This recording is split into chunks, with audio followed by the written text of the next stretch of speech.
Hello students, welcome to Vyas Edification Kota. In this series of NCERT discussion, we'll continue further with Mathematics class 12th, and the chapter that we're dealing with currently is Application of Derivatives. Time to deal with the exercise 6.5. Now this exercise is very important from the point of view of your examination. You get ideas about something called maxima and minima in this exercise. Now this whole chapter has different exercises, and each exercise talks about a different aspect of application of derivatives. This is a fifth exercise which is based on finding the maximum and the minimum values, the maxima and the minima, at where do they occur and what are the values. They also talk about local and global terms, something of that sort, and all of those things will be discussed over here in this exercise. All the questions from exercise 6.5 will be discussing one by one, right? Let's begin with the first question over here. The first question, as you can see, has 4 parts, and what is the person saying? Find the maximum and minimum values if any of the following functions given by this. Okay, we're supposed to find the maximum and the minimum values, and how do we deal with these? Can you please observe that the minimum and maximum values can be found easily by simply the first derivative test. And what does the first derivative test say? That you find the derivative f prime x, okay, wherever, since all of these are polynomials, wherever the derivative will be 0. These are all polynomials, they are all differentiable throughout, right? So we will not find points of non-differentiability over here. We will only find points where derivative is 0. Those are the critical points. Once you can identify those critical points, then you can talk about whether those critical points lie on maxima or minima. Let's talk about those things, right? Let's begin with the first part over here. The first part says that you have f of x is equal to 2x minus 1 whole square plus 3. Okay, applying the first derivative test would be very simple. Oh, that's not a difficult thing. But do you observe one more thing? I observe one more thing. What is that? That this is a perfect square, right? So this will be always greater than equal to 0, and plus 3 will be greater than equal to 3, right? So I can observe that maximum and minimum values of any of the following functions given by this will have a minimum value directly. Okay, is there no need to apply the first derivative test? No. In this particular part, we can deal with this directly as well. That's an alternative approach, right? You can apply first derivative also. So minimum value will occur when this is 0. Minimum value at x equals 1 by 2. And what is that minimum value? That minimum value will be when this becomes 0, this will be simply 3. This will be the minimum value at x equals 1 by 2. What about the maximum value? Now, when you talk about this particular function, do you observe that for x belongs to real, all real values of x, this function, when x grows beyond a particular limit, this function will grow very fast, right? This is 2x minus 1 whole square. If x becomes very large, fx becomes very large. If x becomes even larger, fx will become even larger. Will not have any maximum value as such. So there's no maximum value. Maximum value does not exist for this particular function over here. That's the first part for us, right? Could we handle this in another way, that is using the first derivative test? Yes. An alternative approach could have been that you can apply f prime x. You can find f prime x. What is that? 2 times 2x minus 1 times derivative of 2x minus 1 is 2, derivative of 3 is simply 0. What we have done is we have applied the chain rule over here, and this is what you're getting. Okay, derivative equals 0, f prime x equals 0 implies that x will be equal to 1 by 2. Okay, and at this critical point 1 by 2, if the derivative is 0, can you analyze the sign of the derivative after this and before this? Yes. Let's analyze this function. So beyond 1 by 2, if you take any value, let's say 1 for example, this becomes a positive value, right? So f prime x is positive. Before 1 by 2, if you take, let's say 0, this becomes minus 1, which is negative. This is negative. The sign of f prime x. This is sign of f prime x. Okay, this is the sign of f prime x. This tells me that the derivative is negative. Derivative is negative would imply that the function is decreasing. Okay, function, here the derivative is positive, therefore function will be increasing. Do you observe that the function decreases and then increases? Therefore, yes, there will be a minimum at this particular point, 1 by 2, and what will that minimum value be? That will be 3, as you can see over here. Yes, that's all in this first part that you have. Let's talk about the second part after this. The second part says that, what do we have? fx equals 9x square plus 12x plus 2. Let's begin with the second part. Okay, this is also quadratic, does not seem very difficult. But if you observe, this was written in the form of a perfect completing the square. This is not written in that form. Okay, so if you want, we can write it in that form for that matter and deal with the question in that way. Okay, what can I do? I can take out 9 common. This becomes x square plus 12 by 9. This is 4 by 3 x plus 2 is separate. Let's separate that 2 out. This becomes 9 is okay. This becomes x plus 2 by 3 whole square minus 2 by 3 whole square. What is that? Minus 4 by 9. This is what you are supposed to do, right? We're simply dividing 4 by 3 by 2 and writing it over here. This is x plus something whole square, and that something square has to be subtracted because that term comes out extra over here. Let's multiply them together. This is 9 times x plus 2 by 3 whole square, and this is minus 4 plus 2, which is minus 2. Okay, this quantity is always greater than equal to 0. Therefore, the least value will be minus 2. From here, we can say that minimum value of the function is equal to minus 3, and that occurs when x plus 2 by 3 is 0 at x equals minus 2 by 3. This is what you get. Minimum value is this at x equal to minus 2 by 3. Both the things are clear. What about the maximum value? This function will, once again, as you can see, as x increases, this overall value will also increase and keep on increasing, right? Will not get any maximum value as such. So maximum value, there is no maximum value, none, right? We can clearly comment that there is no maximum value for this one over here, right? If you wanted to apply an alternate approach, we can do that as well. What will we do? Alternative approach says you can apply the first derivative test. Okay, f prime x will be equal to what? This will be equal to derivative of that, which is 18x plus 12. Okay, if this is the derivative, then f prime x equals 0 tells me that x will be equal to minus 12 by 18. What is that? Minus 2 by 3. Okay, if minus 2 by 3 is the critical point, then you can please observe that beyond minus 2 by 3, this quantity will become positive, and before minus 2 by 3, this will be negative. The function will be decreasing and increasing. This minus and plus are basically the sign scheme of f prime x, right? And this is the nature of function, decreasing nature and increasing nature. So here what you'll get is a minima. Here what you'll get is a minimum value, that is minus 3, and it occurs at x equal to minus 2 by 3. That's what you can observe over here. That's the second part for us.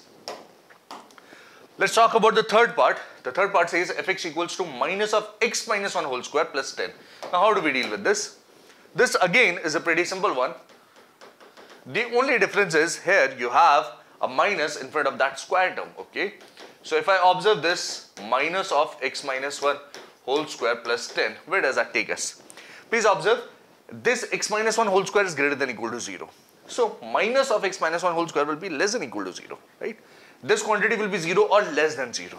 Okay, so if you subtract something from 10, you will always get a value lesser than 10. At max you can get at 10, right? So you will get a maximum value in this case, right? You will get a maximum value in this case. And what is the maximum value? Maximum value is 10. That occurs when this bracket is 0 at x equal to 1. Maximum value is 10, that occurs at this. Okay, what about the minimum value? As you keep increasing the value of x, you see this is minus of something, right? So this value will be very negative for that matter, right? This will be a huge negative value. This can even become huge, if more huge, if you increase the value of x further, right? So there's no minimum value for that matter. There's no minimum value. That's what you can observe over here. There's no minimum value, right? Okay, and what else? That's all in this question, right? Oh, but we wanted to use derivative. I think you get the idea. You can use derivative as well. By the way, we haven't drawn the graphs of the first, second and third functions. We'll draw the graph of this one. And what's the graph of this one say? You have x minus 1 whole square. Okay, so x equal to 1 is important. This is the vertex and this will be a downward facing parabola. Okay, 1 is important. This point 1 is important. At the point 1 the value is 10. Okay, this will be 10. Okay, and when x is equal to 0, what is the value of y? This is 10 minus 1, which is 9. This is 9. This is 10. This point is 1 comma 10. Okay. The graph will go like this. This is the kind of graph that you'll have. And what are these x-intercepts? X-intercepts will imply that fx equals to 0. So x minus 1 whole square is equal to 10. So x minus 1 will be equal to plus minus root 10. This is actually 1 plus root 10, and this here is 1 minus square root of 10. You observe this distance and this distance exactly same. This is the line of symmetry for the parabola, this point. This is 1. And this is the peak. Maximum value occurs at this particular point, x equal to 1, and yes, that maximum value is 10. Okay, that's the graph, simple graph of this one. Okay, let's talk about the fourth part next. The fourth part says you have gx equals to x cube plus 1. Okay, in the fourth part, you have gx equals to x power 3 plus 1. What happens in this case? Now, x cube is a very nice function, right? We are aware of the nature of the function. The graph of x cube looks like this. This is the graph of x cube, okay? It increases at 0, the slope becomes 0, and after that it again increases, right? If you want to draw x cube plus 1, what you'll get is this graph. The graph will shift by 1 units, and this is what you'll get. This is 0.1, right? This is a graph of y is equal to x cube plus 1, the yellow one. Okay, and do you observe that there are some maximum? There are no maximum over here, and there are no minimum as well over here, because this function will continue and this function will continue. There are no maximum or minimum values. Okay, that's a simple analysis of this function with the help of graph. But what about an analytical approach? What we'll do is we'll find the derivative. G prime x is equal to what? This is 3x square. Okay, and G prime x equals 0 tells me that x square will be 0 or x will be 0. This is the critical point, right? Let's try write the sign scheme of G prime. This is 0. Okay, beyond 0, what you get is a number, let us say 1. So this becomes 3 times 1 square, which is positive quantity. Before this, you let's say pick up minus 1. This becomes 3 times minus 1 square, which is again positive. This is positive. So the function increases, and the function increases throughout. The derivative is not changing its sign. Therefore, there is no maximum or minimum over here. The function is continuously increasing over here. That's what you can observe. Therefore, no minimum, no maximum values. That's what you can observe, and that's what you can comment about the fourth part over here. That's all in this question.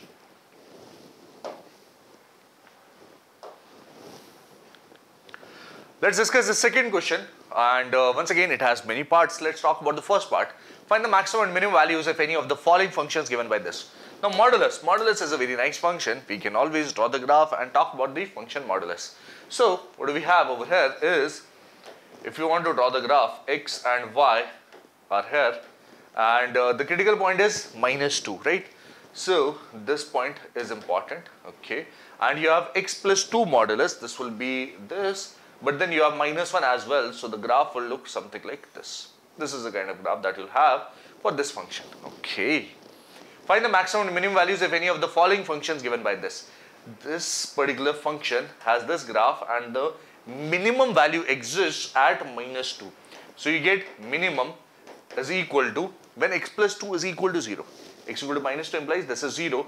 Minimum is minus 1 at x equals minus 2. And do you observe that maximum are, there is no maximum over here. There is no maximum over here. Both of these branches go and go and go are continuously moving ahead, right? There is no maximum value. Only the minimum value exists, and that occurs at minus 2. This is what you observe directly from the graph, right? Can we do it in another approach? Yes. Another way could be that this here x plus 2 is again a modulus function. Therefore, this is always greater than equal to 0. Okay. So this quantity is always greater than equal to 0. This will always rise beyond 0. The least value will be minus 1. Yes, there will be least value, and it will be minus 1. It will occur when this is equal to 0. Okay. And this becomes x equal to minus 2. And the minimum value is minus 1. That's what you can observe, right? Another approach could be to maybe define this function fx for different intervals. What you get is, it will be x plus 2 minus 1, which is x plus 1 when x is greater than minus 2. Or when x is less than minus 2, this becomes minus x minus 2 minus 1, which is minus x minus 3. In different intervals, this is the definition. Okay, and these are the critical points. Basically, if you find the derivative of these functions, this function, what you'll get is 1 minus 1 for x greater than minus 2, for x less than minus 2. Okay, minus 2 is the critical point at which the derivative does not exist. At minus 2, the derivative will not exist, and beyond this, this is positive, and before this, this is negative. So this is decreasing and increasing. Therefore, a minima occurs at x equal to minus 2, and that minimum value is equal to minus 1. Analytical approach, graphical approach, common sense, all kinds of approaches can be followed in such kind of questions, right? You should be aware of all of those things, right? Because in future, you may encounter questions where instead of modulus x plus 2, you may have, let us say, something very critical inside the modulus, maybe some other kind of function inside the modulus. And in such cases, we should be able to solve those questions as well using all of these ideas, right? That's the first part for us. The second part says gx equal to minus modulus of x plus 1 plus 3. If you observe, this quantity is positive, but it has a minus over there. So this is always less than equal to 0, okay? So you'll always be decreasing from 3. This particular value, this particular function will have a maximum value, and that maximum value, this particular function will have a maximum value of 3 at x equals minus 1 when this modulus term becomes 0. This is what you have simply, directly. That's what you can say directly. And what about the minimum value? There's no minimum value.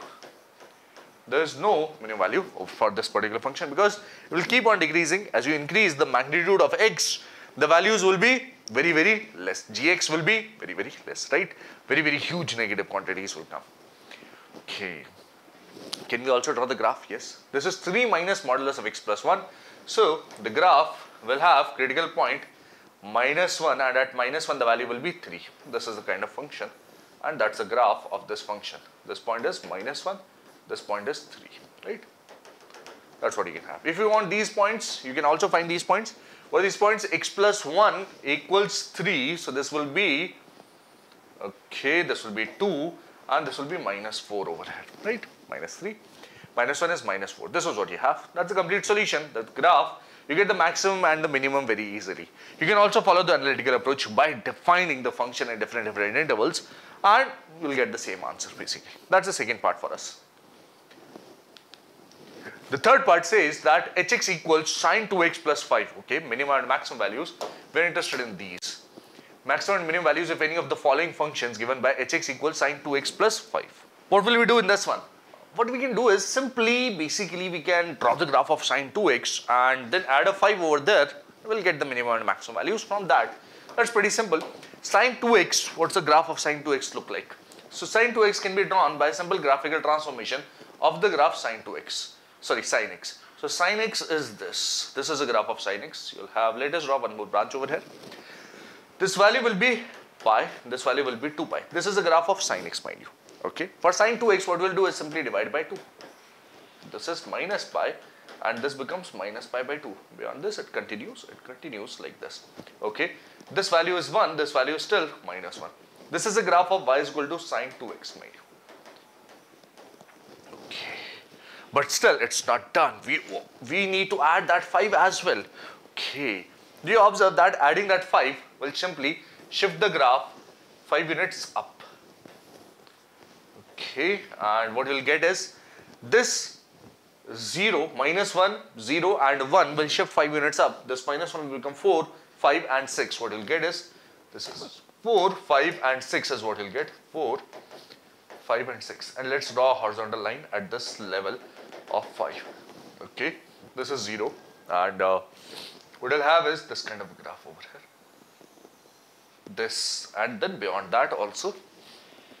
Similarly, over here you'll have this, and this continues like this. Okay, this point is 0. That's okay. We have already written that. And what are the other points? This point here is pi by 2. This point will be pi, and similarly you can continue further. This is minus pi by 2. And you'll continue further over here as well. This will be a periodic function. It will repeat its values throughout, and this is what you get. That's a graph of y is equal to sine 2x plus 5.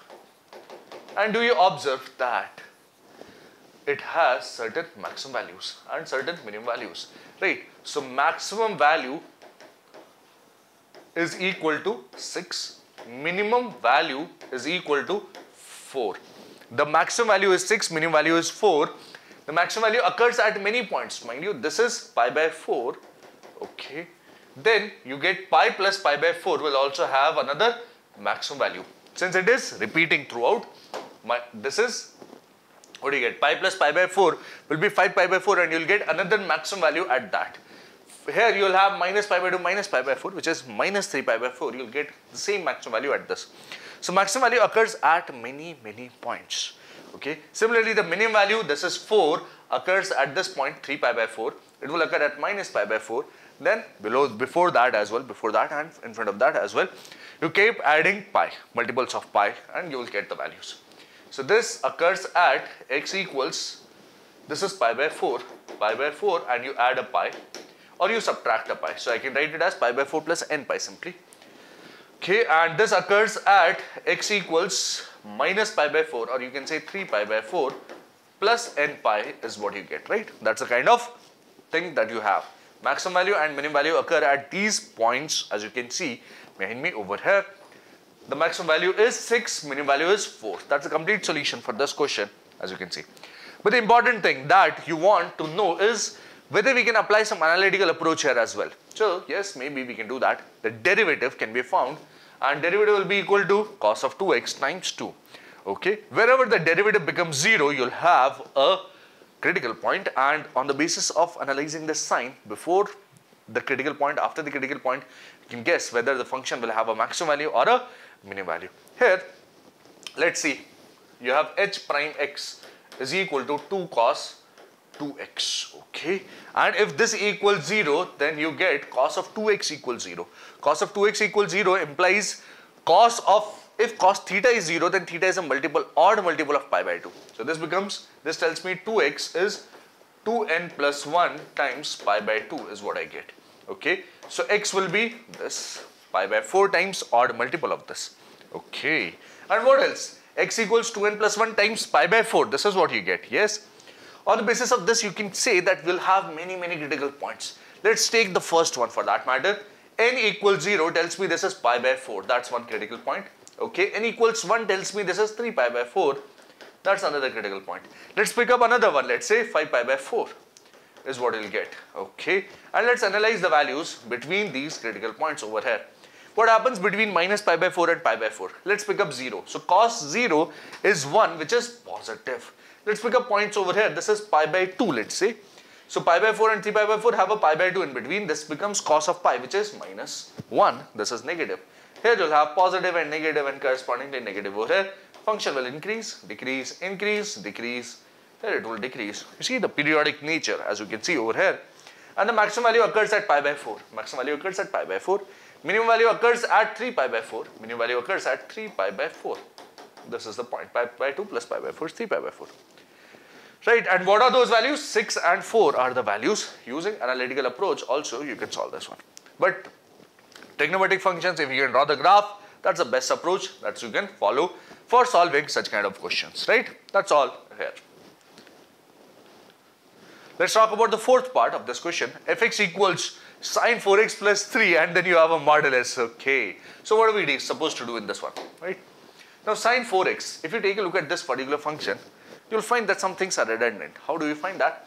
Sine 4x will have values from minus 1 to 1.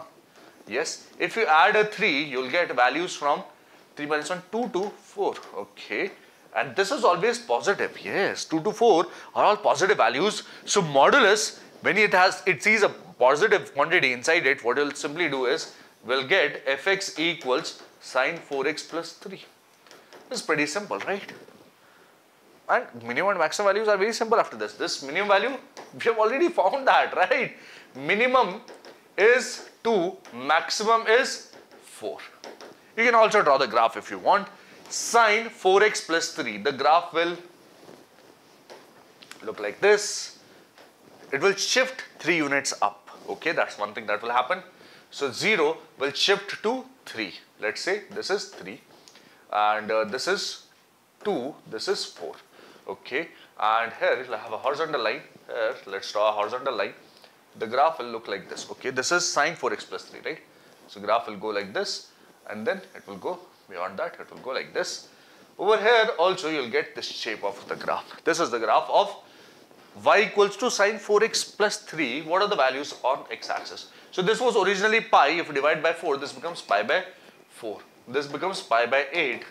This becomes minus pi by 4 over here. Over here.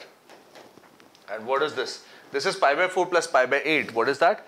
This is 3 pi by 8. And then you get this value, which is actually pi by 2. Okay, this is what you get.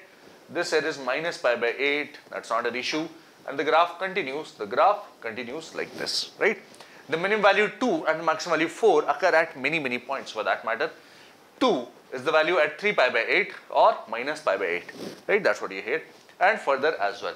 Then pi by 8 has a value 4, and here you'll get again pi by 2 plus, so 3 pi by 8 plus pi by 4. 3 pi by 8 plus pi by 4 will be 5 pi by 8, and here again you'll get the value, this maximum value 4. Pi by 8, 5 pi by 8, and corresponding values will be obtained, right? That's what you get. In this one, for this function, that's the graph, and these are the minimum and maximum values that you require. Is that all? Yes, that's all for this function, as you can see behind me. Mind you, one more thing. Remember this, that okay, we were supposed to take the modulus, but taking the modulus, if the function would have been below the x-axis, you would have taken modulus, and for that you would have needed the mirror image. But here, we're not supposed to worry about anything. There's no branch, there's no part of the graph below the x-axis, right? So this and that are exactly same, and this is a graph of y is equal to modulus of sine 4x plus 3 as well.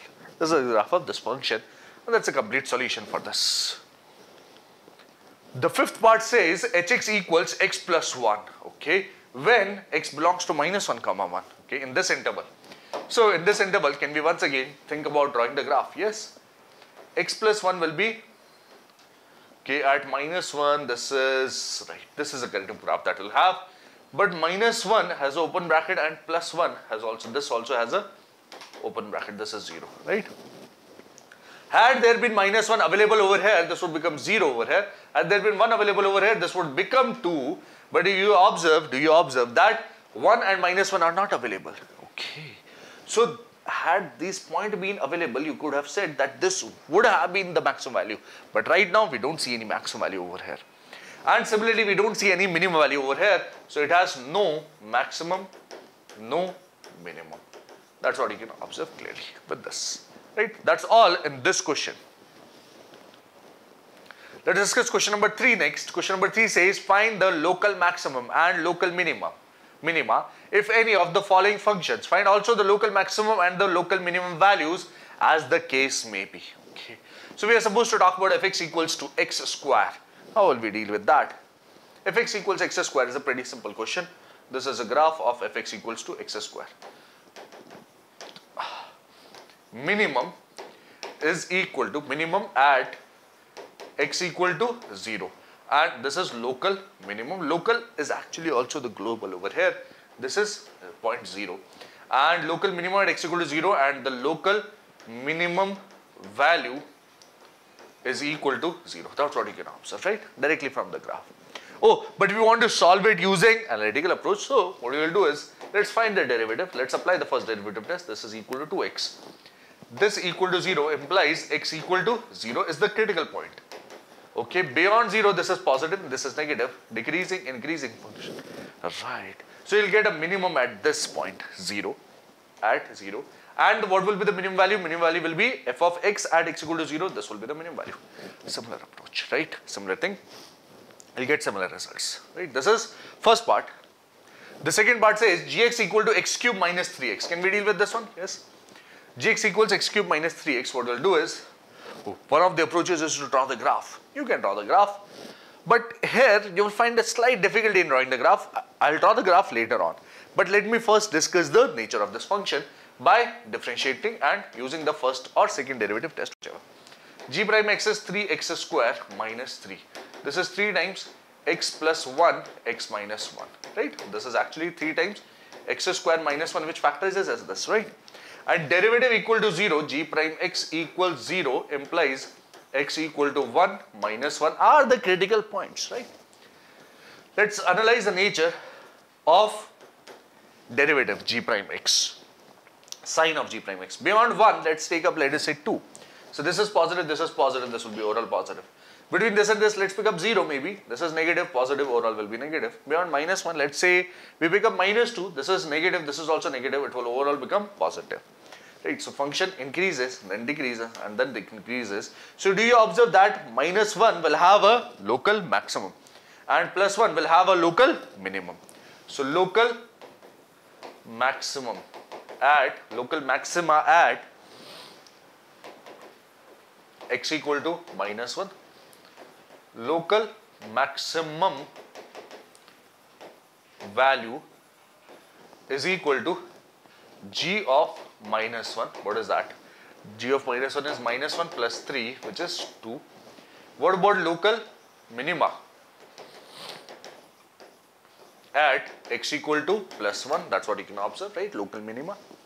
And what about the local minimum value? Local minimum value will be g of 1. What is that? 1 minus 3. What is that? Minus 2. This is a local minimum value. You can also draw the graph of function and analyze that, yes, these are actually the locals only. These are not the global ones. Graph can be drawn with the help of this one, or we can draw the graph with the help of this function directly. What I can do is I can take out x common from here. What I can do is simply take x common, and this becomes x square minus 3. This will become x times x plus square root of 3, x minus a square root of 3. Okay, this is a cubic polynomial. Yes, it will have this kind of a graph. It has the coefficient of x cube as positive, so the graph will be going in this way and in this way. As we approach towards infinity on the x-axis, positive x side, and towards infinity on the negative x side, this will be like this.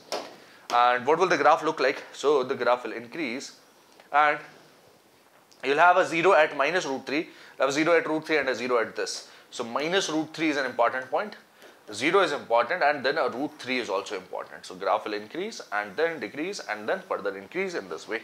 This is what you'll have. What is this point? This point will be those points where you need the minimum and the maximum. These are plus 1 and minus 1 respectively.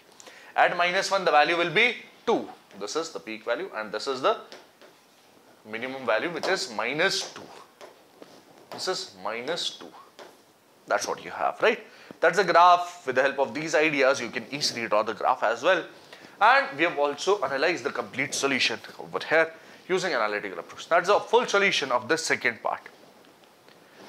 The third part says that you're supposed to find for hx equals to sin x plus cos x when x lies between 0 and pi by 2. Now how do we handle this one?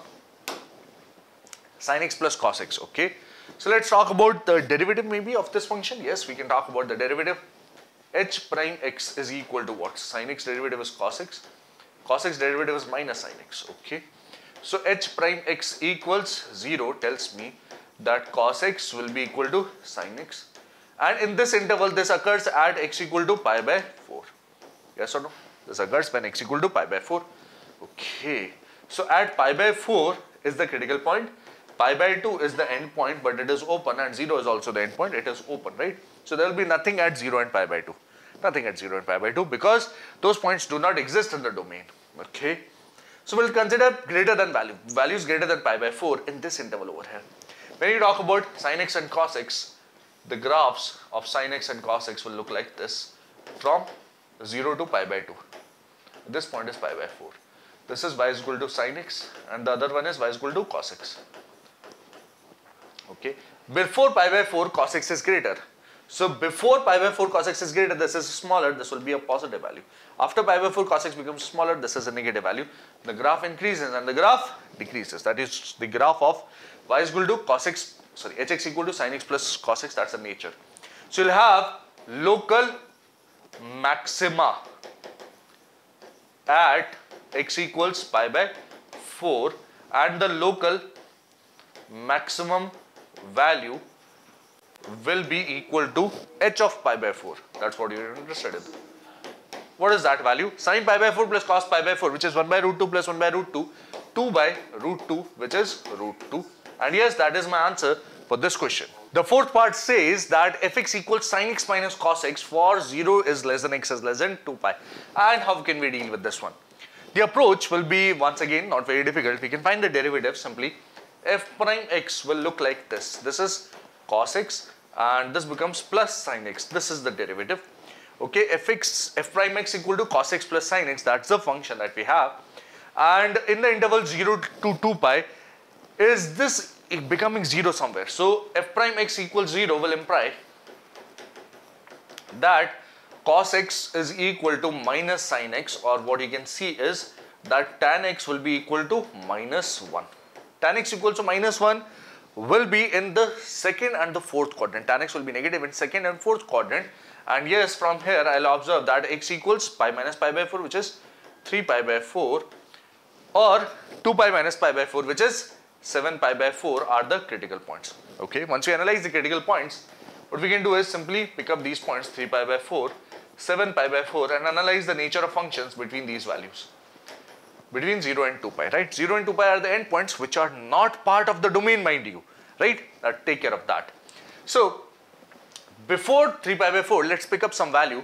Before 3 pi by 4, what do we have? We have, let us say, maybe pi by 2 as well, right? So, we have pi by 2 and sin x minus cos x is between 0 to 2 pi. What we'll have is, this is actually, let's analyze the value at pi by 2 for this particular function. We are interested in this function, right?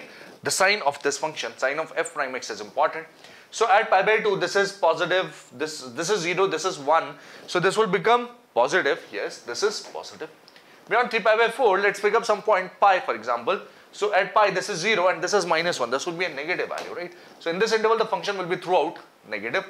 Beyond 7 pi by 4, again, what we can say is, beyond 7 pi by 4, let's pick up maybe 2 pi only. So this is cos 2 pi, which is 1 and this is 0. So this will be a positive value.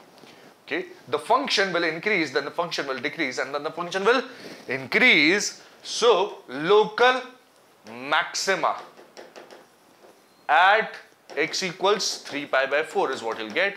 And value, local maximum value will be equal to what? This will be f of 3 pi by 4. What is that? Cos 3 pi by 4? Sorry, sin 3 pi by 4, which is plus 1 by root 2. And minus of cos in the second quadrant will be negative. This is minus 1 by root 2. What is that? 2 by root 2, which is actually root 2. That's the local maximum value. What about local minima? Local minima at x equals this value, 7 pi by 4. And value of local maximum will be equal to, local maximum value will be equal to what? Sin 7 pi by 4, which is negative, that is minus 1 by root 2. And cos x, cos 7 pi by 4 will be 1 by root 2. So there's an extra minus, and there's already a minus. This becomes minus square root of 2. These are the corresponding values, and these are the points at which these occur, right? That's what we have in this fourth part clearly. The fifth part says that analyze this cubic polynomial, and for the local maximum, local minimum values, let's do that. F prime x can be easily handled. F prime x is 3x square minus 12x plus 9. Okay, you can take out a factor of 3 common. This becomes x square minus 4x plus 3. And you can factorize this splitting the middle term. By splitting the middle term, this becomes x minus 1, x minus 3. The critical points, as you can observe, you can find f prime x equals to 0. This will tell me that 1 and 3 are the critical points, right? Beyond 3, this is positive. Between, this is negative, and here it is positive. The function will be increasing, decreasing, and increasing. Maximum will occur at this, and minimum will occur as this. So local maxima. Maxima occurs at x equals 1, and value of local maxima is f of 1. What is that equal to? 1 minus 6 plus 9 plus 15. What is that? This is 9 minus 6 is 3 and 19 is what you're getting, right? Please check that value. This is 9 minus 6 is 3, 3 plus 1 is 4, this is 19, right? And what about local minima? Local minima at x equals 3, and value of local minimum is equal to 3 power 3, which is 27, minus 6 times 3 square, which is 54. and 9 times 3 is 27 and plus 15. If you observe, these will get cancelled. This is 15, that's the local minimum value. The local maximum value is this, right? If you want, you can also draw the graph with the help of this much amount of information, right? That's all that you have in this question clearly. The sixth part says that analyze this x by 2 plus 2 by x for x greater than 0. Okay, a very interesting one. G prime x can be found easily, and this will be equal to 1 by 2 minus 2 upon x square. That's a derivative, right? Okay, let's simplify it further by taking the LCM. This becomes x square minus 4. Okay, this is x plus 2, x minus 2 in the numerator, and the denominator you have 2x square. Okay. So critical points will be where the derivative is 0, minus 2 and 2, and where the derivative is not defined, that is for x equal to 0. All of these will be the critical points. But the person is only talking about x greater than 0. So let's analyze the graph and let's analyze the sign of g prime x for that only. This is 0 to, although I will also write the critical point minus 2 as well.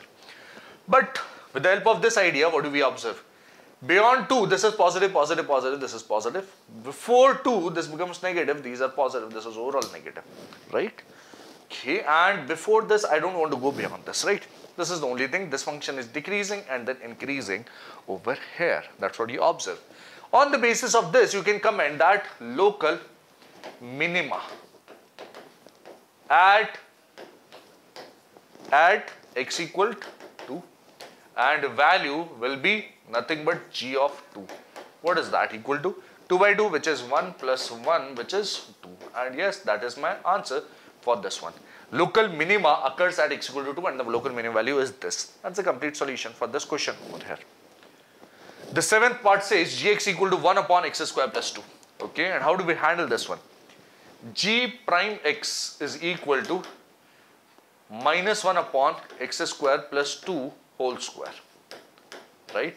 And what is the derivative? This is 2x, right? Okay, derivative is this, and if we solve for g prime x equals 0, what do we get? This tells me x equals to 0 is the critical point. And is that the only critical point? Yes, because the derivative will be defined at all points. Since this is x square plus 2, this never becomes 0. So this is the only critical point, 0. Okay, this is minus 2x over x square plus 2 whole square. Let's analyze the sign. When you go in the right of 0, you'll get, for example, 1. This becomes negative. This is positive, overall negative. Here it will be overall positive. The function will increase and then decrease. Yes. So 0 is a critical point, and yes, that is my local maxima.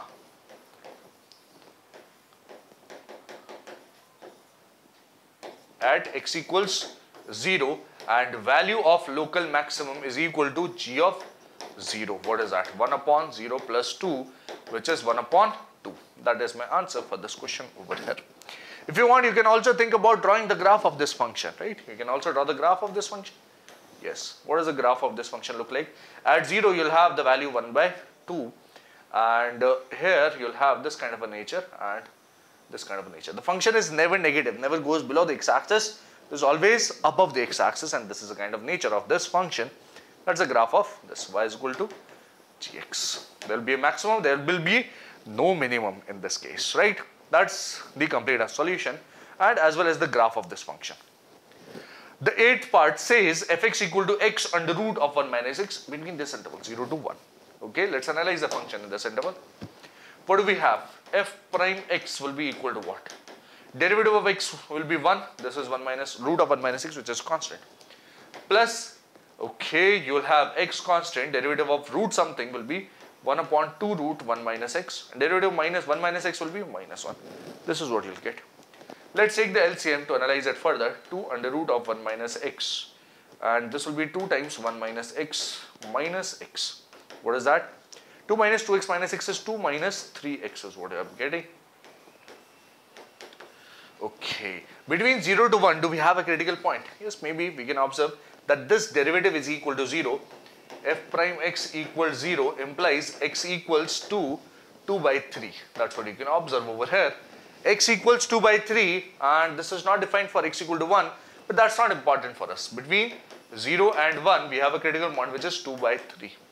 We are interested in this one. So over here in this interval beyond 2 by 3, what you will get is This will become negative, this is positive, overall negative. Here it will be overall positive, the function will increase and then decrease. So in this case, you'll have a local maxima at x equals 2 by 3 and the local maximum value will be equal to f of 2 by 3. What is that? This is 2 by 3 under root of 1 minus 2 by 3. This is 1 by 3 in the under root. This is 2 by 3 root 3, or you can write it as this is 2 root 3 upon 9. By rationalizing the denominator, this is what you can write it as. And that's the answer for this question over here. Let's discuss the fourth one. The fourth question says, okay, this has 3 parts. Prove that the following functions do not have a maxima or a minima. Okay, do not have a maxima or minima. Let's talk about this one. Fx equals to e power x. If you talk about the derivative, first part, f prime x, this is e power x only, okay, and this is always greater than 0. Yes, this is always greater than 0. You can also analyze the function. This is the critical point basically, and you can analyze the graph of this. This is the kind of graph that you'll get for this. Fx equals to e power x. There's no minima and there's no maxima clearly. That's what you can see using the graph, right? Using the graph or analytically as well. Second part, gx is equal to log x. So I can find g prime x as well. This is equal to 1 upon x. Okay. Considering since we are dealing with calculus, this will be base, natural base. Considering that, we'll have this. Okay. Even if the base would have been different, there would be no worries, but this is what you'll get. Okay. If you apply base e, then you get this. And this here, since it is defined only for x greater than 0. Okay. So this again is always greater than 0. There's no critical point, right? This function is always increasing, increasing, increasing, increasing, increasing. And the least value, there's no least value as well. This will always decrease over here and increase over here. That's the kind of nature of this function. Y is equal to gx. That's the kind of graph. There's no minimum, there's no maximum. This continues in this direction, right? What about the third one? Let's analyze the third one. The third part says hx is equal to x power 3 plus x square plus x plus 1. Let's see, h prime x is equal to 3x square plus 2x plus 1.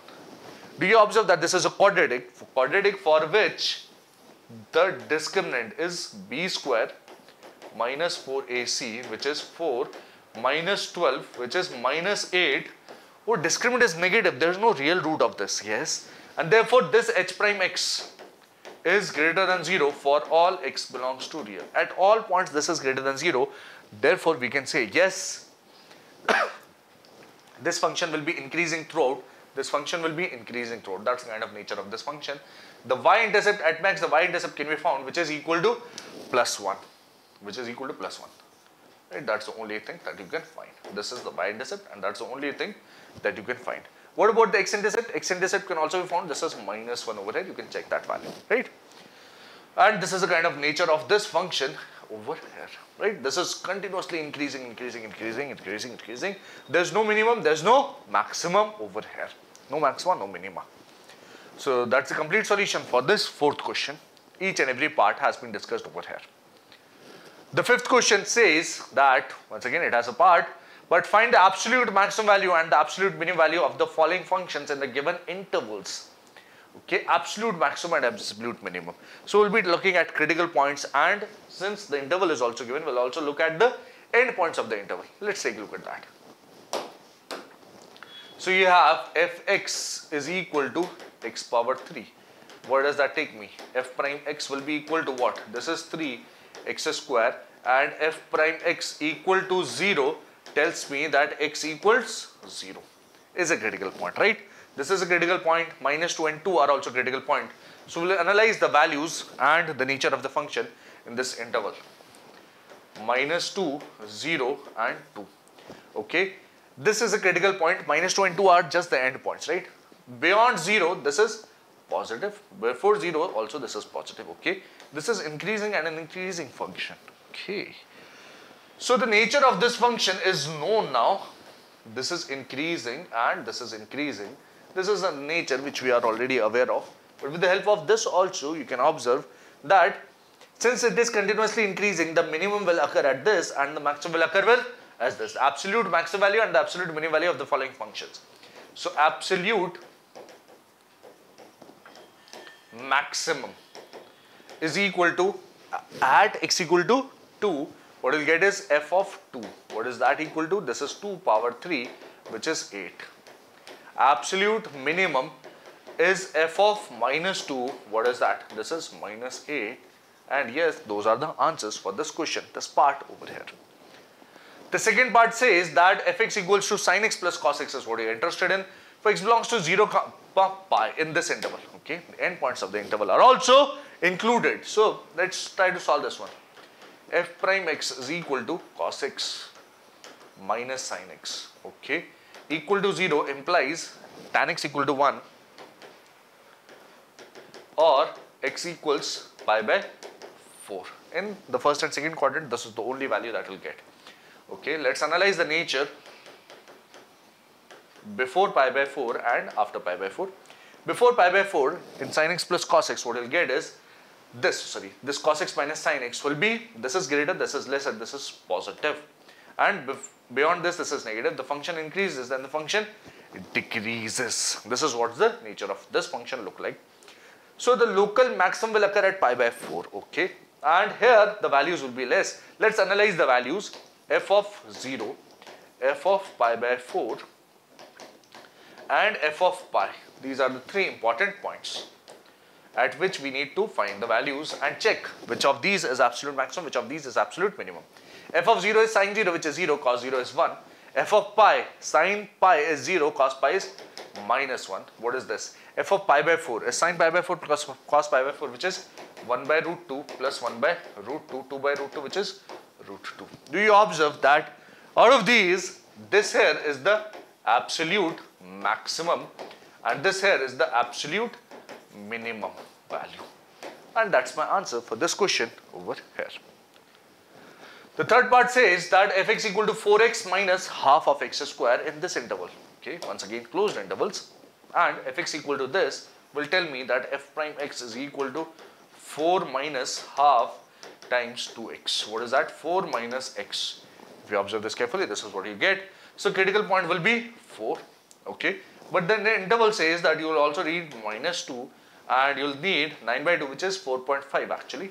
This is what you're interested in. Okay, beyond 4, this is negative, this is positive. So the sign scheme of f prime x is known. The nature will be this is increasing, this is decreasing in this interval. Right. So critical points minus 2, 4 and 9 by 2 will be important. The points minus 2, 4 and 9 by 2 will be important for finding the absolute maximum minimum values. F of minus 2 is important. F of 4 is clearly the maximum value.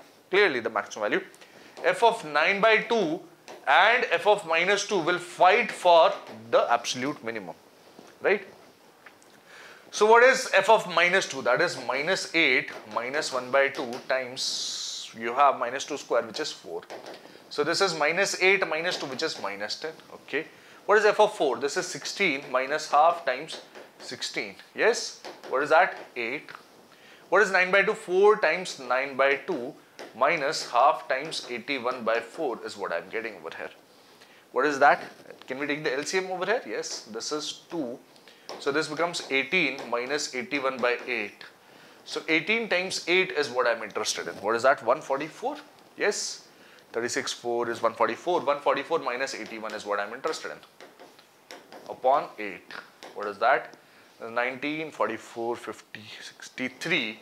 63 upon 8 is what is the value that we have over here. And this is less than this, right? Obviously, this should be less than this. This is the absolute maximum value and this here is the absolute minimum value. This is something that we were sure of directly by that sign scheme, and between this and this we can clearly observe this is the minimum, therefore this is the absolute minimum value, this is the absolute maximum value for this part over here. The fourth part says that you are dealing with x minus 1 whole square plus 3 in this interval. Okay, in this interval, yes. So once again, x minus 1 whole square plus 3, you know that x equal to 1 will be a point of minima over here. Right, we can directly draw the graph as well. This is a kind of graph. At 1 you will have the minimum value will be 3 and this is the graph. Okay, what is the interval? You have minus 3 is important and you have the other endpoint is 1 only. Oh, pretty amazing. This is kind of nature, right? That's the kind of graph that you'll have. The minimum value occurs at this point, maximum value occurs at this point. This is using graphical approach, right? What about the analytical approach? You begin with f of x is equal to x minus 1 whole square plus 3. You find f prime x. What is that? 2 times x minus 1. This is it. And 1 is a critical point, but the interval says minus 3 to 1. So beyond 1, the nature is positive and negative. This is decreasing and increasing. You are interested in 1 only. 1 will be local maximum as well as local minimum as well as absolute minimum over here. Minus 3 is important and 1 is important. Let's find the values. F of 1 is simply 3, that is 1 minus 1 whole square 0 plus 3.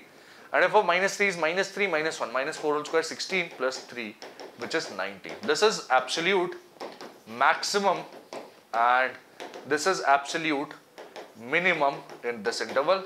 That's the final answer for this fourth part and the complete solution of this. Let's discuss question number 6. Find the maximum profit that a company can make if the profit function is given by Px equal to this. Okay, maximum profit that the company make is given by this function. Okay, profit is given by this function. Maximum profit will be dependent on, let's find the maximum value that is possible. So we will find the derivative. This is a quadratic. We can directly use concepts of quadratic as well or graph, but then let's use the first derivative over here. This is 0 minus 72 minus 36x. Okay, and this equals 0 implies x will be equal to minus 2. Do you observe this, right? 36x will be minus 72, x will be minus 2. That's the important point, minus 2. Okay, beyond minus 2, if you talk about, let us say, what is this? This is minus 36 x plus 2. So beyond minus 2, this is negative and here it is positive. The function is increasing and decreasing. So maximum will occur at minus 2. Okay, that's using the first derivative test. Maximum profit at x equal to minus 2. And what's the value? Maximum profit value will be equal to fp of minus 2. What is that? 41 minus 72 times minus 2 minus 18 times minus 2 squared. What is that? 41 plus 30. 72 times 2 is 144. Let's use that value. 144 minus 18 times 4 is 72. Okay, so this is 72 plus 41 is 113. That's the value we are interested in, right? 77. Yes, 72 and 41 is 113. That's the maximum profit that the company can make given that profit function. This is the answer for this one. The seventh question says, find both the maximum value and the minimum value of this function on the interval 0, 3. Both the maximum value and the minimum value of this function on the interval this. Okay, let's try to analyze this one. Let fx is equal to 3x power 4 minus 8x power 3 plus 12x square minus 48x plus 25. This is the function fx. Okay, can we find the derivative? Yes, the derivative f prime x will be equal to 12x power 3 minus 24x square plus 24x minus 48. This is the derivative, right? Okay, can we factorize this derivative? Yes, maybe. We can take out some factors, some terms common. We can take out 12 common. This becomes x power 3 minus 2x power 2 plus 2x minus 4. Is this what you are getting? Yes. If you observe, you can take out the 2 common. What will remain is x minus 2. X square common, what will remain is x minus 2. So 12 times x minus 2 comes out common and what will remain is x square plus 2. That's what you observe, right? Plus 2. Yes. Is that all? Yes, that seems to be all. This is x square plus 2, one of the factors. Other factor is x minus 2. So the critical point is 2. There's no 0 for this. This is always positive. So there's a critical point from here. There's only a critical point from here. In the interval 0 to 3. We are interested in the interval 0 to 3. Beyond 2, this is positive. Before 2, this is negative. So this is decreasing and increasing. That's what you observed, right? The nature of the function is clear. Find both the maximum value and the minimum value of this on the interval this. So when we are dealing with this interval, we are interested in this critical point and the end points of the interval. Let's analyze the values. F of 0, f of 2, f of 3. Amongst these will lie the minimum value and the maximum value. Clearly the minimum value is this. Okay, this is the absolute minimum value. What about the maximum value? Between 0 and 3, one of these will be the maximum values. So f of 0 is simply 25, that's not difficult. What about f of 2? This is 3 times 2 power 4, which is 16, minus 8 times 8 plus 12 times 4 minus 48 times 2 plus 25. Okay, what is this? 48 minus 64 plus 48 minus, this is 96. So 48, 48, 96 goes, plus 25 is remaining. What is this? 25 minus 64. What is that? 64 minus 25 will be actually 39. This is minus 39, right? Please take care of that. What about f of 3? This is 3 times 3 power 4. Okay, this is 81.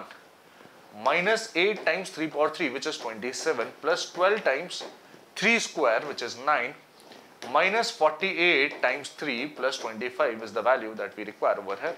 What is this? This is 243. Okay, can we cancel some things? Directly maybe? Does not seem like it.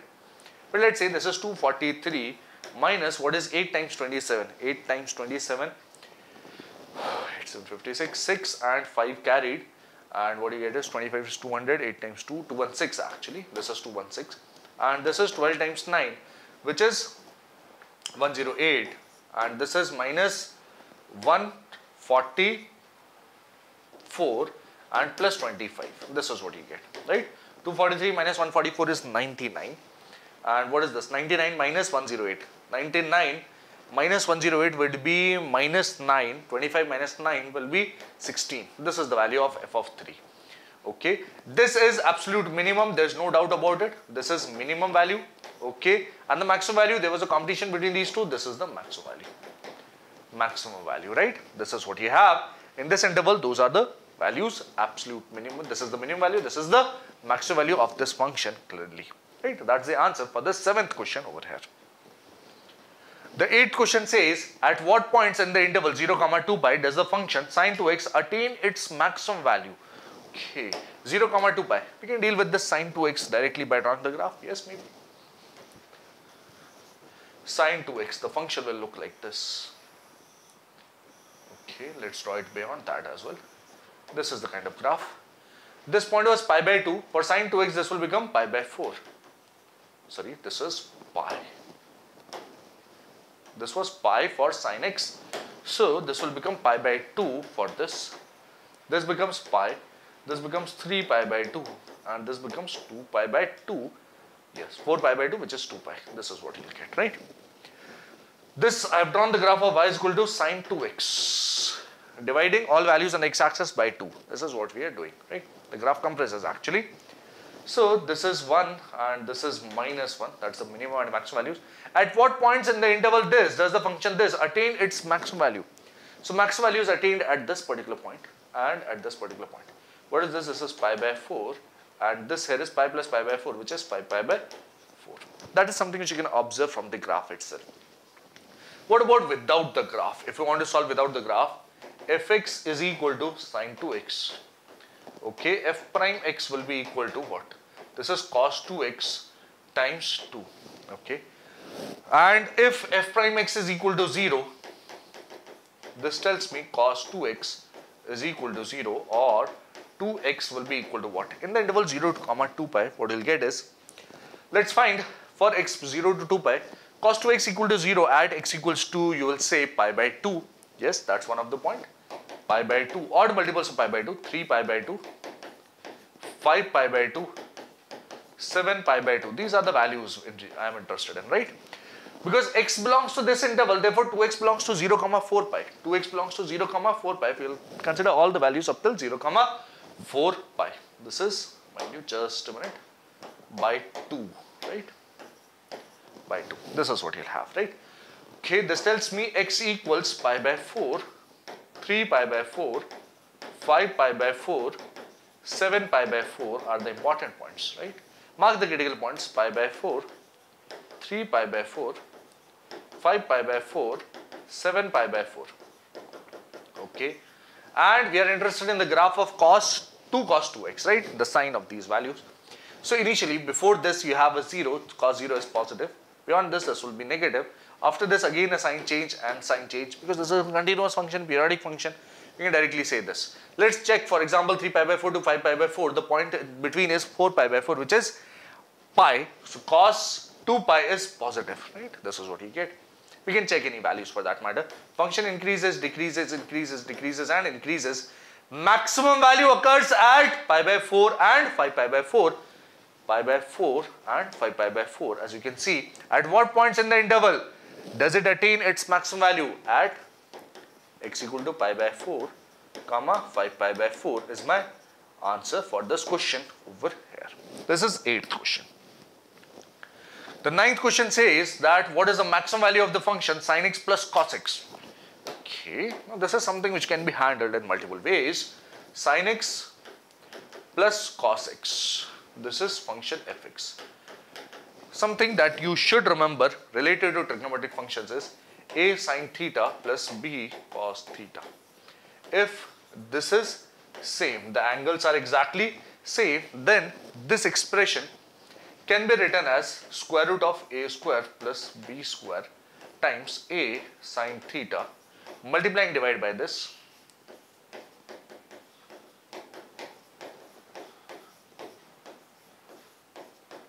This is what you have, right? Okay. And if I take this a upon under root of a square plus b square to be something called cos phi, then do you observe that sin phi can also be obtained easily. And how do you obtain that? By simply drawing the triangle related to this. This is a under root of a square plus b square. This angle is phi. So this value will be equal to what?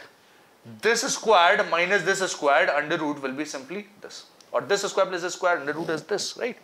So b upon this will be sin phi, and on the basis of these, you can write that complete expression as a square plus b square in the under root times this is sin theta cos phi plus cos theta sin phi. Okay, and this will further tell me that this is under root of a square plus b square, which is okay. This here is nothing but sine of theta plus phi. Okay, and this is trigonometric function, sine of something. This will be maximum 1, minimum minus 1. So the maximum value of this complete function, or in turn this particular function, the maximum value will be plus square root of a square plus b square and minus square root of a square plus b square respectively. The important thing is theta should belong to all real numbers. If theta takes all real values, then this is the case. That's the maximum value and the minimum value easily. So we can talk about this one. The maximum value will be 1 square under root, which is root 2, and minus root 2 will be the minimum value. So what is the maximum value of the function? This is the maximum value of the function. That's one way of dealing with the same question. This is one way of dealing with it, right? This is something that you study in the chapter trigonometry, and we have used that concept over here. But what about application of derivatives? Can we deal with application of derivatives concepts as well? Yes, we can do that. And what do we have? F prime x will be equal to what? This is cos x minus sin x, okay, equal to 0 implies tan x equal to 1, which implies x equals pi by 4, comma 5 pi by 4, and continuously tucked, right? But if you observe sin x and cos x, both are periodic with period 2 pi, so we can analyze only these 2 points. These are the points that lie in the interval 0 to 2 pi. So pi by 4 is important, 5 pi by 4 is important. Okay, at before pi by 4, this particular function cos x is greater, so this will be positive, the negative here positive. This is what you will get, right? Okay, this function increases, then decreases, then increases. So maximum value occurs at this. This is maxima. And what's the value of maximum? This is f of pi by 4, which is sine pi by 4 plus cos pi by 4, which is root 2. 2 by root 2 is simply root 2. That is my answer. That's the maximum value. Okay. You may also need to draw the graph of this function at times. And what's the shape of this graph look like? Please observe. This is 0. This is pi by 2. This is pi by 4. So the value will increase first. The value will be starting from 1, will increase up till root 2. And at pi by 2 again you will have a value 1. This is the kind of graph between this interval, right?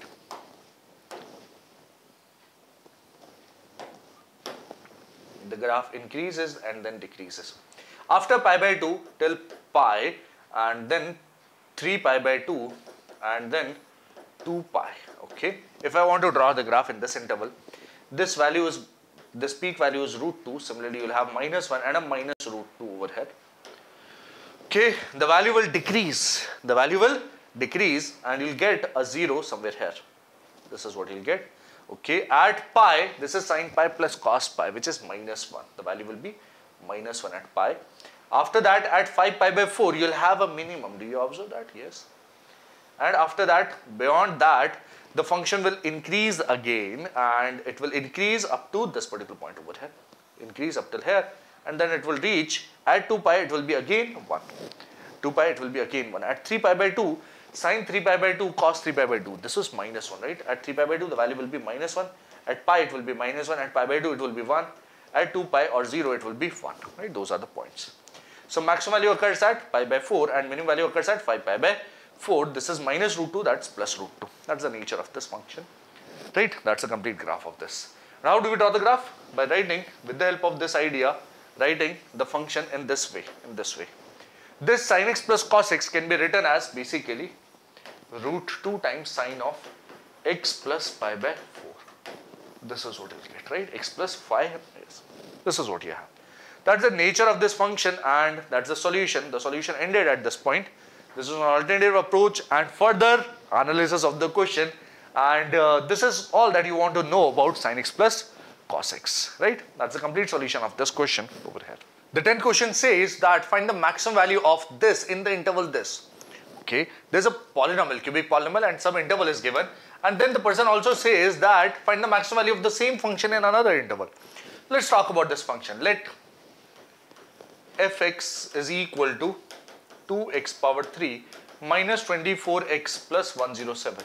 Now what are we supposed to do? We can simply find the derivative, right? And get the critical points first.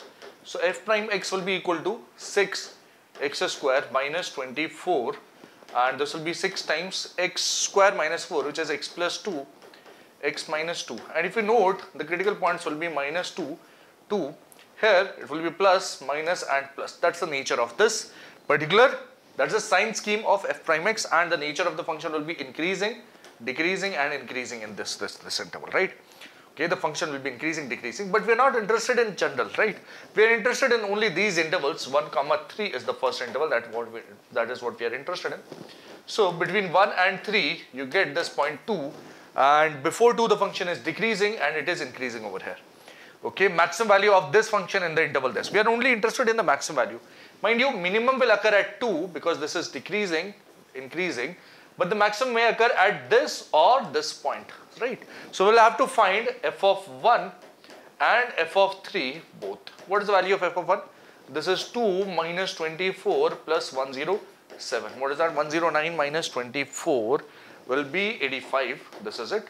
And f of 3, what is that? 3 power 3 is 27 times 2 is 54. Minus 24 times 3 is 72 plus 107. So this is 28 and 7, and 28 and 7 is 35, and 54 is 89. And do you observe that the maximum value is this? This is the max value in the first interval, and that is my answer for this first part. What about second part? In the interval minus 3 comma minus 1, we are interested in the maximum value. Okay, so let's analyze this interval. Minus 3, minus 1. There's one critical point, minus 2 in this interval. The function increases and decreases about minus 2. So the maximum value you can clearly observe will occur at minus 2. This is the important point, right? So f of minus 2 is the maximum value, and what is that value? This is 2 times minus 2 power 3, which is minus 8, times 2 is minus 16. Okay, minus 24 times minus 2 is plus 48, and plus 107. This is 32, and this becomes 139, and yes, that is my answer for this question. That's the answer for this question over here. Is that all? Yes, that's the 10th question for us. 11th question says, it is given that at x equal to 1, the function this attains its maximum value on the interval this. Find the value of a. Okay, at x equal to 1, this function attains its maximum value. Okay, Let's talk about the interval. So x equal to 1 is not the end point. X equal to 1 will be surely a critical point. Critical point will be basically x equal to 1 will be a root of the derivative, right? So we have f of x is equal to x power 4 minus 62x square plus ax plus 9. Let fx is this function. F prime x is equal to what? This is 4 x power 3 minus what we have is 124 x plus a. Do you observe this? Yes. This is a cubic function and it will have many zeros. For that matter, it will have 3 zeros. And if the function on the interval 0, 2, the function attains its maximum value on the interval 1 or the point 1. This is the maximum value on this interval. Okay, so this is supposed to be a critical point. This will be a critical point. Critical point implies since the derivative is not defined for none, basically the derivative is throughout defined, therefore this critical point implies f prime at 1 is simply 0. The derivative at 1 is simply 0. Derivative will be 0 or derivative will be not defined for a critical point. Here derivative is defined throughout, so this is the point at which derivative will be 0. And using this condition f prime 1 equals 0, where does that take me? 4 minus 124 plus a is equal to 0. That tells me a is equal to 120. And yes, that is my answer for this question over here. This is application based questions from the concepts. Basically in application of derivatives also you are applying the concepts of maxima and minima and getting this, right? So this is the complete solution for this 11th question for us. Question number 12 says find the maximum and minimum values of x plus sine 2x on the interval 0, 2 pi. Let's try to find that. Okay, x plus sine 2x, pretty interesting. If we have let fx is equal to x plus sine 2x, can you analyze the sign scheme of this function? Yes, on the basis of f prime x, this is 1 plus cos 2x and this becomes 2, right? Cos 2x, the derivative is, sorry, sin 2x, the derivative is 2 times cos 2x, right? And this equal to 0 implies cos 2x is equal to minus 1 by 2, and that will give me the critical points. What does that tell me? That tells me that 2x, okay, for x belongs to 0, 2 pi, 2 x will belong to 0, 4 pi, and we are interested in those values where 2x is equal to minus 1 by 2. Find one particular value where 2x is, cos of theta is minus half. Theta will lie in the second quadrant or the third quadrant. That is, for half, you know that the value is pi by 3. So this will be pi minus pi by 3 or pi plus pi by 3. 2 pi by 3, 4 pi by 3. Now this is as you go from 0 to 2 pi. What about from 2 pi to 4 pi? You will get 3 pi minus pi by 3. This is 8 pi by 3 or 10 pi by 3. Right? Trigonometric equations. We are solving using concepts of trigonometric equations. Don't make a mistake in this. We are interested in 1 by 2, right? So this is pi by 3. This angle will become pi minus pi by 3 and you will have a similar angle pi plus pi by 3 for cos. And as you go from 0 to pi and then 2 pi, you go beyond that, you get 3 pi and then 4 pi. So you are supposed to find number of solutions. You will get 1, 2, 3 and 4 solutions and all, and these are the 4 solutions. 2x equals this. What does that tell me? X equals pi by 3, 2 pi by 3, 4 pi by 3, 5 pi by 3. This is what you are interested in, right? Right. So between 0 to 2 pi, these are the critical points. Once we have the knowledge of critical points, can we analyze the sign scheme of f prime x? Yes. Pi by 3, 2 pi by 3, 4 pi by 3, 5 pi by 3 are the important points, right? Okay, so cos 2x is equal to minus half or x equal to pi by 3. Let's analyze the values before pi by 3. What you'll get is before pi by 3, let's pick up 0. So cos 0 is 1, this becomes actually positive. Yes. What about between pi by 3 and 2 pi by 3? What are the points? We can pick up pi by 2, let's say. So cos 2 pi by 2, which is cos pi, which is actually minus 1, this becomes negative, okay? And since this is a continuous function, continuously this will be the nature of this function. For example, if you want to check let us say 3 pi by 3, which is pi, Cos 2 pi is 1, this becomes positive, yes. Between this, it will become negative, and again it will become positive. The nature of the function will be increasing, decreasing, increasing, decreasing, and increasing.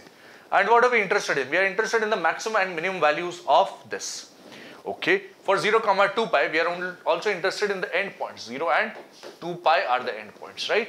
Function increases, decreases, increases, decreases, increases. This is local maximum, local minimum, and these are also maximum and minimum maybe. We'll have to analyze the values at all of these points. Yes, let's do that. F of 0 is equal to what? F of 0 is 0 plus sine 0, which is 0.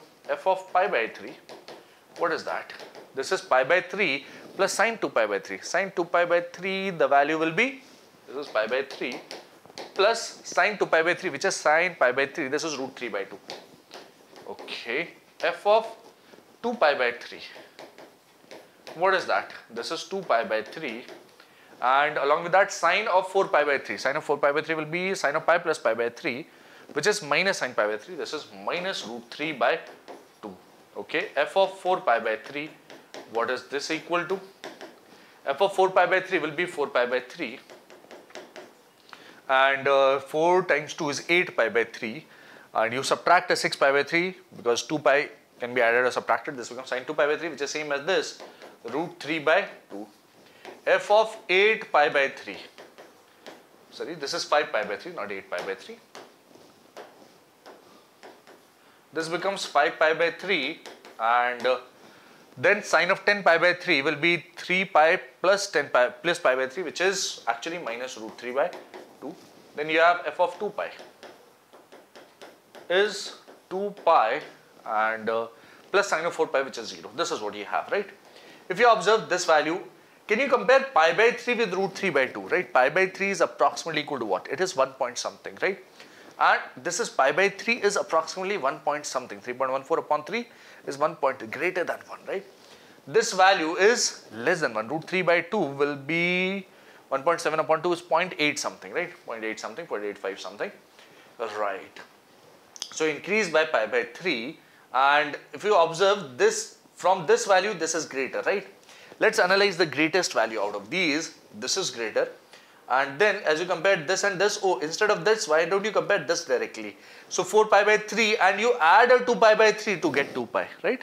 You add a 2 pi by 3 to get 2 pi, which is approximately at 2, and you are only adding less than 1 quantity over here. So this is even greater than this, okay? What about this? You subtract 5 pi by 3 is smaller, and you subtract something more from 5 pi by 3, so this will be less than 2 pi. So this here is the maximum value out of all of these values, right? These critical points. What about the least? This is positive, positive, positive, positive, positive. This is 0. This is actually the minimum value. The maximum value is 2 pi, which occurs at x equal to 2 pi. The minimum value is 0, which occurs at x equal to 0. Those are the endpoints of the interval. This is the function that you'll have.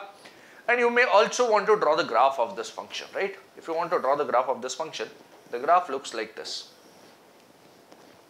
This is a line y is equal to x. This is a line y is equal to x. The function will increase and decrease with that line y is equal to x, right? For 0, this is 0. For pi, this is sine 2 pi, which is 0. For pi by 2, this becomes this. So at pi by 2, sine 2x will be 0. At pi, this sine 2x will be 0. So these are some important points on the graph. At 3 pi by 2 also 0. At 2 pi also 0. So these are some important points on the graph through which the graph passes. The graph passes through this, this, this, this, and this. Okay. What's the nature? Up till pi by 3, the graph increases, and after that, up to 2 pi by 3, the graph decreases. So graph increases and then decreases. Then again the graph increases up till 4 pi by 3, the graph will increase. This is the point. And after that it decreases slightly, and then it increases again. That's the kind of nature of this particular graph. This point is, the peak point is pi by 3. This trough point is 2 pi by 3. Similarly, this peak here is 4 pi by 3. This trough here is 5 pi by 3. This here is 3 pi by 3, which is pi. Sorry. What do you call this? This is 4 plus 5 is 9, and 9 by 6, which is 3 pi by 2. This point over here is 3 pi by 2. Right? That's the midpoint of these 2 points. 4 pi by 3 and 5 pi by 3. This set is 2 pi, right? Those are the points. That's the nature and that's the graph of this function as well. The minimum value occurs at this point, maximum value occurs at this point, as you can see from the graph as well, right? That's the complete solution for this question number 12th.